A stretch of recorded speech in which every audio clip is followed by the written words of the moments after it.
Olá, espero que todos vocês estejam bem. Dando continuidade aí às nossas aulas sobre industrialização, chegamos aqui no nosso último momento para falar sobre a indústria dos anos 90 até os dias de hoje. Só para dar uma retomada, a gente tem que lembrar que os anos 80 foi um período considerado, chamado de década perdida, tá? Justamente pela situação que o país se encontrava em relação à dívida externa adquirida nos períodos anteriores. Tá? Então você não tinha investimento para realizar nesse período. E nessa época, nos anos 80, havia um protecionismo em relação à indústria nacional muito grande. Certo? Esse protecionismo ele vai durar, na verdade, até o início da década de 90. Pode até perguntar para os pais de vocês, tios, né? No passado, quem tinha, por exemplo, um tênis da Nike, uma blusa da Adidas e tal, era o cara que tinha muito dinheiro aqui no Brasil. Porque o que predominava aqui era a indústria nacional. Tá? Então você tinha indústrias de marca, como por exemplo, que nem existem mais, a Pacalolo, a Ocean Pacific, que são marcas que hoje não existem, mas nos anos 80, começo da década de 90, era o top do top. Tá? E como que isso mudou, professor? A partir de qual momento se altera isso? Certo? Vai se alterar, na verdade, com a eleição do primeiro presidente brasileiro eleito por voto direto, que foi o Fernando Collor de Mello. Aliás, eu vou deixar até um link no blog para vocês assistirem. O diretor da Globo falando como que organizaram o Collor, né, para participar desse último debate. Porque, na verdade, o debate do segundo turno foi Collor versus Lula, né, que foram dois candidatos que chegaram. O Collor trazia a ideia do novo, da novidade, do cara caçador de marajá, do cara que não é corrupto. E o Lula trazia aquela imagem ainda do sindicalismo. Né? A gente tem que lembrar que, no contexto histórico, a União Soviética foi dissolvida. Tá? Na verdade, em 89, você tem a queda do Muro de Berlim, e aí você já está caminhando já para o fim da União Soviética. Então, você tinha a experiência do socialismo real naufragando, né? Então, e você tinha o Lula que trazia essa coisa, né? Não era o Lula que ganhou a eleição em 2002. Era um outro Lula. Até se vocês observarem o debate, vocês vão ver que a fala e o olhar aí é totalmente outro. Tá? Mas o Collor ganha a eleição. O Collor ganhou a eleição e nesse período os Estados Unidos tinham um olhar para a América Latina e para o continente africano, um olhar de muita desconfiança em relação à questão aí do pagamento das parcelas da dívida externa. Tá? O Brasil que tinha decretado um moratório em alguns períodos nos anos 80, que é você não consegue pagar a dívida e vamos tentar renegociar de alguma forma. E aí os bancos, né, principalmente o Banco Mundial e o FMI, falaram que assim, né, ofereceram uma proposta para os países, que na verdade foi chamado, essas propostas na verdade foi uma reunião chamada Consenso de Washington. E o que dizia isso? Dizia que na verdade, a partir desse momento aí, o país ele deveria ter uma abertura para a competição, né, de indústrias multinacionais maior, tá? Principalmente nos territórios da América Latina e do continente africano.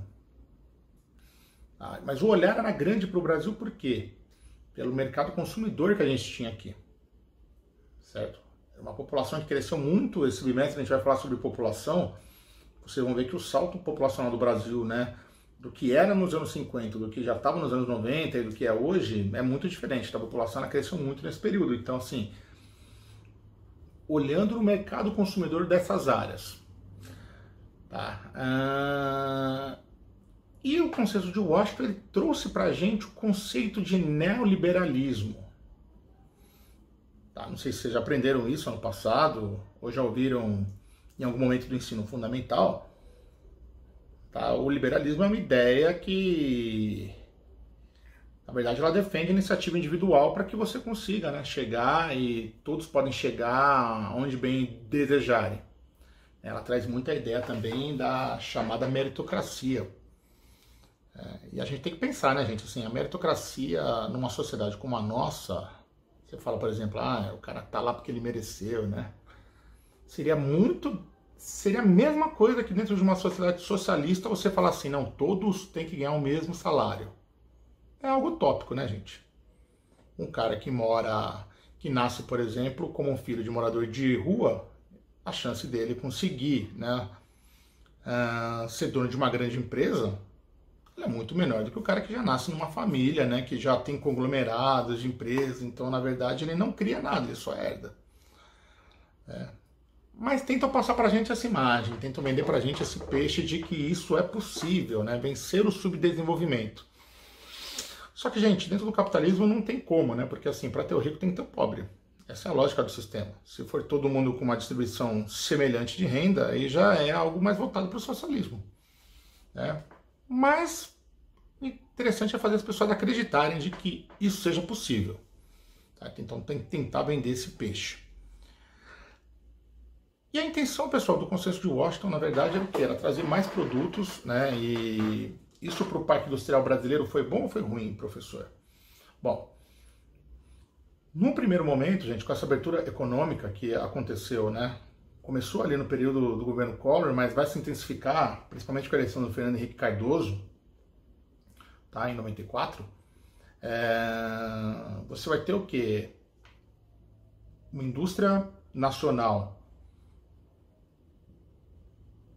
competindo em pé de igualdade com indústrias multinacionais com uma qualidade muito melhor. Ou seja, você não tem uma proteção para a indústria nacional.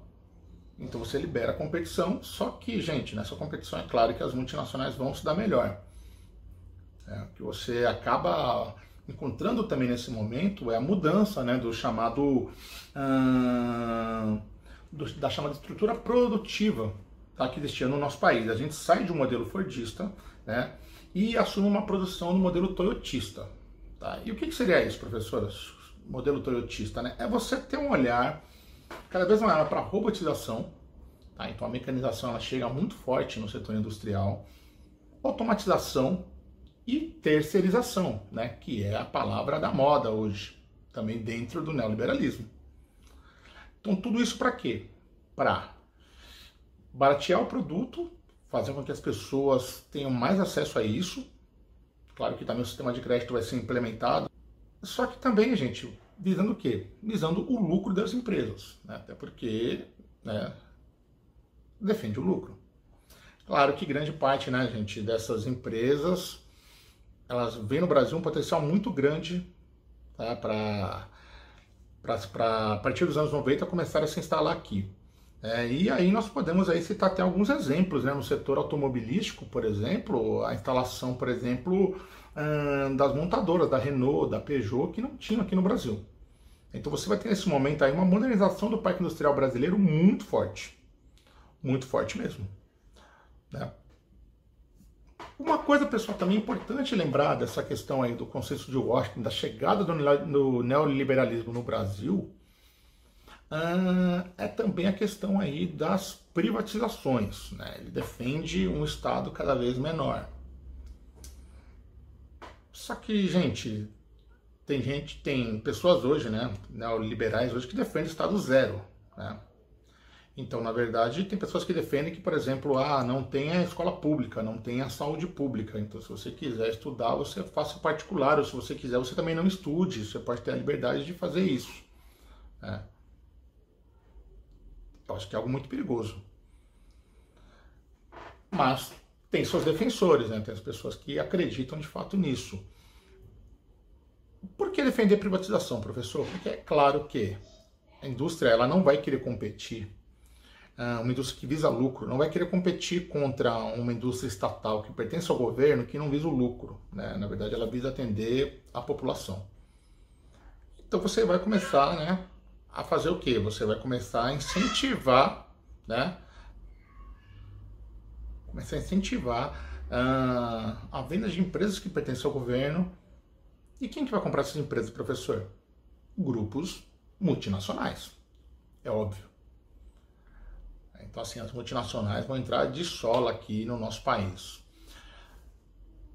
Professor, é uma boa privatizar ou não é uma boa privatizar? Bom, esse é um amplo debate, tá? Esse é um amplo debate, não é um debate simples assim. Assim como outros debates que o pessoal tenta simplificar, tenta tornar básico, mas não é uma coisa tão básica assim. O argumento mais básico é, a gente vai cortar, né, custo de manutenção dessa empresa, o governo não tem mais a preocupação em manter isso, né? E agora isso vai para as mãos, na verdade, aí do mercado, né? O mercado se responsabiliza agora por isso. Muita gente também fala em corrupção, vamos acabar com a corrupção, vamos melhorar o atendimento, né? Então, você fala, por exemplo, setor de telefonia, aqui quando foi privatizado, inicialmente você teve realmente uma melhoria, porque você vai ter um investimento, né, financeiro. Mas o que você questiona principalmente na telefonia, gente, é o preço que foi pago por essas empresas, tá? Foi um preço muito abaixo do mercado. Isso não aconteceu só no país capitalista, mesmo na União Soviética, né? Os caras que ficaram ricos num processo de privatização também lá de empresas estatais, tá?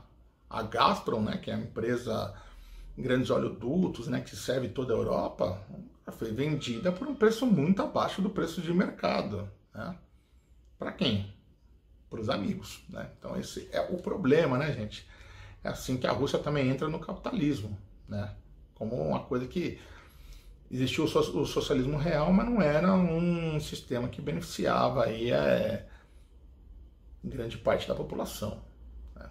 Tanto que no final a população pressiona por fim desse sistema. Aí chegamos no ponto-chave. Professor, mas a privatização, por exemplo, de setores como o setor de minério no Brasil, a gente tinha a Vale, né? A Vale do Rio Doce era uma indústria estatal, né? Uma das maiores do mundo de produção de minério, e também foi vendida por um preço muito abaixo do preço de mercado. E a gente tem, por exemplo, a situação lá em Brumadinho, que se fosse de uma empresa estatal, nossa senhora, né? O pessoal já ia estar falando um monte já, né? Nossa, desastre do governo, não sei o quê. Mas não é uma empresa estatal, é particular, né? E o olhar também para as pessoas em relação a isso também muda com isso, né, gente? O brasileiro parece que, infelizmente, ele defende essa coisa de sucatear o público, né? E ele paga, às vezes, até barato por algo particular de baixa qualidade. A gente vê isso, por exemplo, com educação, vê isso, por exemplo, também com saúde, né? Pega uns planos de saúde aí que tem um atendimento muito aquém, mas assim, o cara fala assim, eu não vou usar o público porque isso é coisa de pobre, isso é algo muito ruim.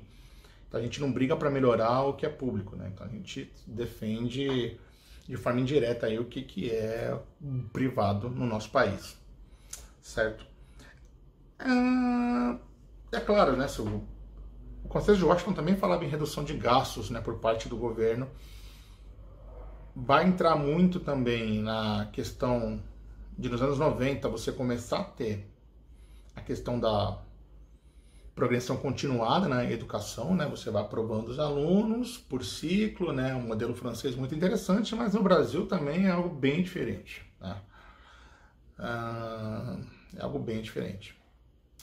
Claro, né, pessoal, que assim, educação, quando ela também é tratada como negócio, a gente tem que ter um olhar que, assim, visa lucro, né? Não visa só que o aluno tenha conhecimento, ela visa trazer dinheiro para o dono dessa empresa. E aí você vai ter o surgimento também, né, das indústrias aí, dos cursinhos, né? Cada vez indústrias crescendo mais. E aí você fala, por exemplo, assim, não, mas a gente tem que ter um vestibular da escola, um vestibular da universidade pública com benefício para estudante de escola pública. Professor, mas por quê? Porque, na verdade, quem estuda escola pública deveria ser, na universidade pública, quem não tem dinheiro para pagar particular.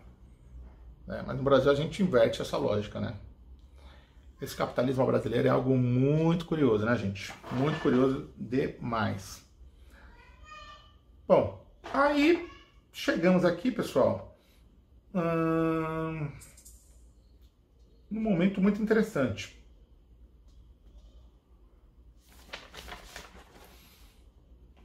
que é um momento que nós devemos lembrar que, a partir dos anos 90, começa um processo de mudança, né, das indústrias do eixo São Paulo e Rio de Janeiro, tá? Começa a expandir isso para outras partes do Brasil, né? Você vai ter, por exemplo, no Nordeste, né, ampliação do parque industrial lá, mas a gente tem que lembrar, né?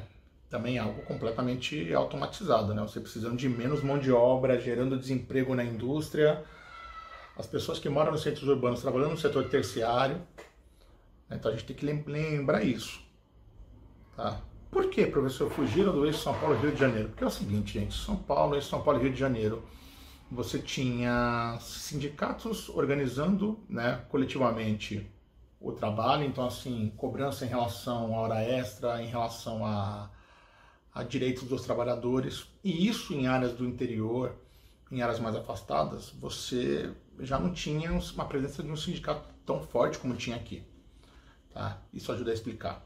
Claro, pessoal, que também eles iam buscar o quê? Maximizando o lucro, claro, e aí você começa a chamada guerra fiscal. Guerra fiscal, gente, ajuda a explicar muito a expansão da indústria pelo espaço geográfico brasileiro.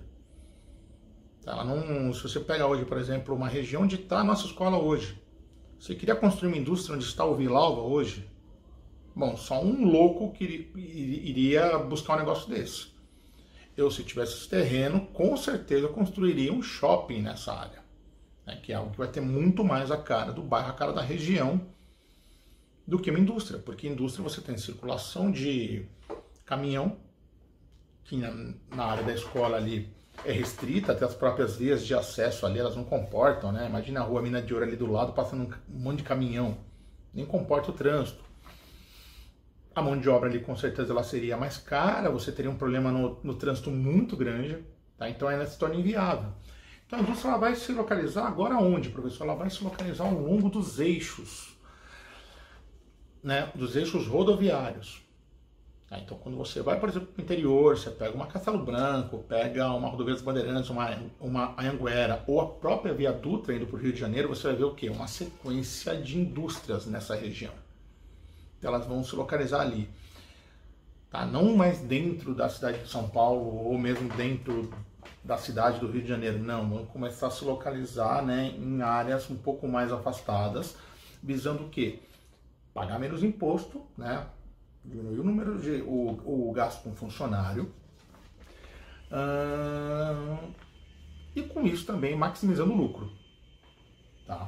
A ideia central aqui é essa. Hoje você, por exemplo, quando você fala em guerra fiscal, hoje você tem, mesmo dentro do estado de São Paulo, cidades que oferecem, né, incentivo, até você passa pela estrada, por exemplo, eu não lembro a cidade agora, uma vez indo para Rio Preto tinha uma cidade, quem instalar nossa indústria tinha um telefone do gabinete do prefeito, então você ligava para o prefeito, para o gabinete do prefeito com uma proposta de instalar uma indústria na cidade. Gente, o que o prefeito ganha instalando uma indústria na cidade? Bom, ele gera emprego, né? Você tem, por exemplo, a Honda, o parque industrial dela, que era ali, né, em Indaiatuba, hoje ela mudou hoje para Itirapina, perto de São Carlos. Por quê? Porque, na verdade, a prefeitura de Itirapina dá condições melhores para a Honda. Então, assim, a empresa ela vai buscando isso, né? Se não está contemplando aqui para a gente no momento, a gente muda para outro lugar. Não tem problema, né? E na maioria dessas mudanças, por exemplo, você tem mesmo o caso da Ford, quando ela criou um grande parque industrial, por exemplo, no estado da Bahia, né? Na região de Camaçari, você tem o quê? Você tem a prefeitura oferecendo ali terreno e condições assim muito fantásticas para a empresa se instalar lá. Então, assim, venham, então, de fato, uma guerra fiscal, né? Um estado aí brigando com o outro, tentando atrair a indústria, tá? E aí, pessoal, você fala assim, pô, professor, mas e aí, né? Como que fica essa questão? Quais são as tendências para o futuro? A tendência do futuro, hoje você fala muito em em você cada vez mais buscar, né, maximizar os lucros. Hoje, por exemplo, o setor automobilístico que produz aqui no Brasil, ela não é só vendido no mercado interno. Também ele vai ser o quê? Vai ser exportado para os países próximos aqui do Brasil. Então você tem todo esse olhar, né, para o setor industrial. É claro, pessoal, que a gente deve lembrar que a indústria hoje também ela chega no campo. Tá? O campo hoje ele já é chamado, né, de agroindústria. O que é o agronegócio? É basicamente isso. E quem controla isso, professor? Também são grandes empresas nacionais ou não? O capital estrangeiro está no meio também? É claro que está, né, gente? Então hoje você fala, por exemplo, na questão de políticas buscando, por exemplo, preservação do meio ambiente. É claro que a maioria dos deputados que foram eleitos, né, chamada bancada ruralista, eles vão defender o quê? Vão defender o interesse deles, que é o quê? É a produção de gado, é a produção de gêneros primários, em detrimento da preservação do meio que a gente vive. Isso é uma coisa que a gente tem que entender. Às vezes a gente fala assim, não gosto de política, é tudo uma porcaria tal, e você acaba votando em pessoas que você nem lembra quem foi. Nem lembra qual a plataforma dela, ou você até nem cobra isso. Né? Então, por isso que você tenta tornar a questão política para os alunos cada vez menos atrativa, até para as pessoas, para os seres humanos. E isso cobra um preço, né, gente? Porque hoje você, por exemplo, vê uma mensagenzinha no WhatsApp aí sobre coisas absurdas e acha que é verdade porque você não teve acesso à leitura, você não teve acesso a conhecimento e você toma aquilo como verdade. Tá? Esse agronegócio, essa mecanização pelo agronegócio, ele vai maximizar a produção no campo, é claro que vai, só que ele vai expulsar cada vez mais também o trabalhador do campo, intensificando o processo de êxodo rural, né? E a gente vê que, assim, para plantar, para a indústria, tem terra, né? Mas para pessoas que não têm terra, você não tem nenhuma política, né, que vise com que as pessoas tenham acesso à terra para sua própria produção de subsistência, ou mesmo a casa. Né? Você passa numa cidade como São Paulo, o próprio bairro lá da Conceição do Vilar, umas centenas de moradores de rua. Um número que vem aumentando cada vez mais ao longo da cidade de São Paulo e outras cidades do Brasil. Tá? Então essa é uma preocupação que a gente tem que ter, né? Uma preocupação com as pessoas. Né? Hoje você acaba tendo, na verdade, aí uma preocupação, na verdade, que os políticos têm com o projeto de poder que eles têm e continuarem lá, né? De alguma forma ou de outra, e acaba não tendo a preocupação com você, que essa sim deveria ser a preocupação mais importante. Né? É bom ter acesso a produto, é bom ter acesso a tudo isso, só que, gente, não tem café grátis. Né? Você compra um produto, você vê ali, frete grátis e tal. Não, frete está embutido no preço do produto. Tá? Então, essa é uma coisa que a gente sempre tem que estar de olho, tá? E sempre tem que ter uma atenção muito grande.